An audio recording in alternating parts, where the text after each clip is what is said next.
If I had known this one hard truth when I was younger, I could have saved myself decades of heartache, struggle, and regret. I'm 80 years old, and what I am about to share with you is something you'll find in a self-help book.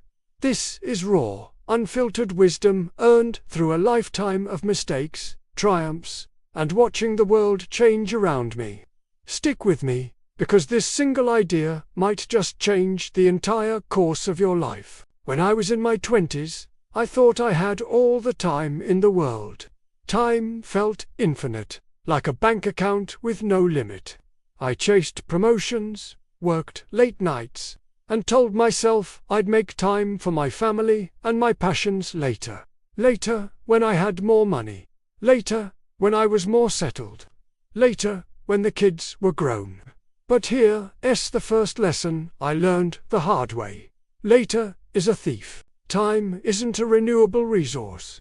It's the most precious, non-refundable currency you will ever have. Every second you spend on something is a second you can never get back. Think about that. The time you're spending right now, watching this video, is an investment.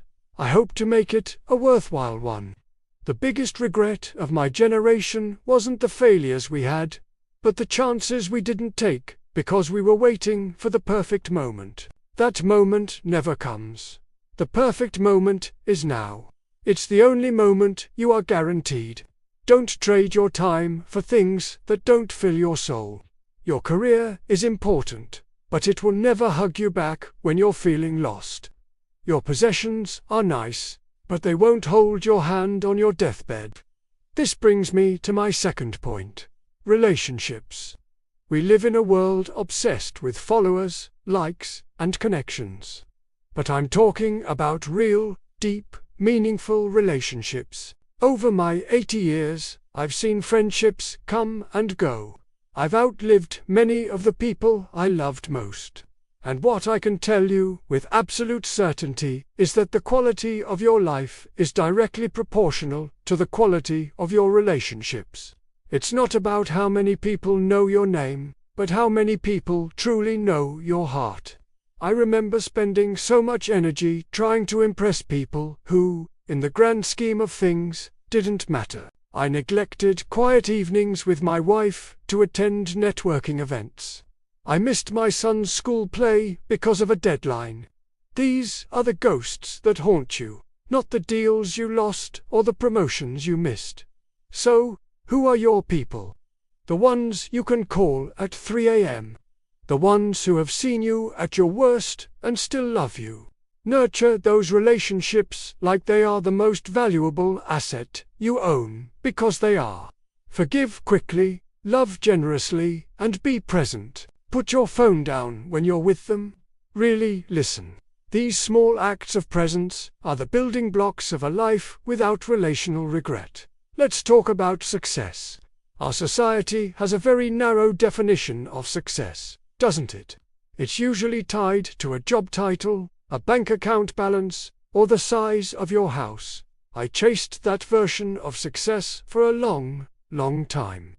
I climbed the corporate ladder, bought the nice car, and had all the external trappings of a successful man. But I felt empty. I was constantly stressed, anxious, and comparing myself to others. It was a never-ending treadmill. The hard truth is, true success is peace of mind. It's waking up in the morning and not feeling a crushing weight of anxiety. It's being content with who you are, not who you think you should be. Success is finding joy in the simple things. A walk in the park, a good cup of coffee, a genuine laugh with a friend. It's about living in alignment with your values. For years, my value was achievement. But I realized my true values were connection, growth, and contribution. Once I started living by those, my definition of success changed, and for the first time, I felt truly rich. Don't let society write your definition of success. Write your own. What does a successful day look like for you, truly? Is it closing a deal, or is it reading a bedtime story to your child? Be honest with yourself. Now, I want to touch on something that we all face, but rarely discuss openly. Failure and regret. You will fail. Many times. It's an inevitable part of being human. For a long time, I was terrified of failure. I saw it as a final judgment on my worth. If a project failed, I was a failure. If a relationship ended, I was unlovable. This mindset paralyzed me. It made me play it safe. But here's what 80 years has taught me. Failure is not the opposite of success. It's a part of it. Failure is data. It's a lesson. It's a redirection. Some of my biggest breakthroughs came directly after my most painful failures. The key is not to avoid failure, but to learn how to fail forward, to extract the lesson and keep moving. And regret. It's a heavier burden than any failure. Regret comes from the things you didn't do. The I love you never said. The risk you didn't take. The apology you never gave. My advice to you, no matter your age, is to live in a way that minimizes future regret. Speak your truth, take the trip, start the business, ask them out. Be brave with your life. A life filled with a few oops moments is infinitely better than a life full of what-ifs. So, what is the one hard truth that ties all of this together? The one lesson that, if I had understood it at 20, would have changed everything. It's this: you are the author, director, and lead actor of your own life story. For too long, I let others hold the pen. I let my boss's expectations write a chapter. I let societal pressures direct a scene. I played a role I thought I was supposed to play. I was a supporting character in my own life.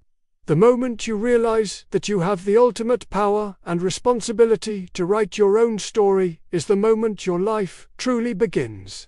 No one is coming to save you. No one is going to give you permission to be happy. You have to choose it. You have to design a life that aligns with your soul, not your ego.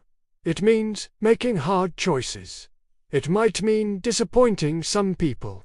It will definitely mean getting out of your comfort zone. But the alternative is to reach my age and look back at a story that someone else wrote for you. And that, my friend, is the greatest tragedy of all. Take a moment and think about it. Are you the main character in your life right now? Or are you letting fear, doubt, or the opinions of others dictate your next move? You still have blank pages ahead of you. It doesn't matter if you're 20, 40, or 60. You can pick up the pen today and start a new chapter. A chapter about purpose, about passion, about real connection, about peace. A chapter that is authentically, unapologetically yours. Don't waste another day living someone else's script. This is your one and only story.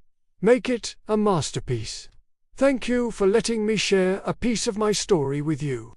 I hope it serves you well.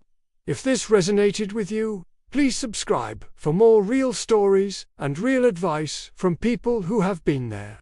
I'd love to hear from you in the comments. Tell me, what lesson hit you the hardest today?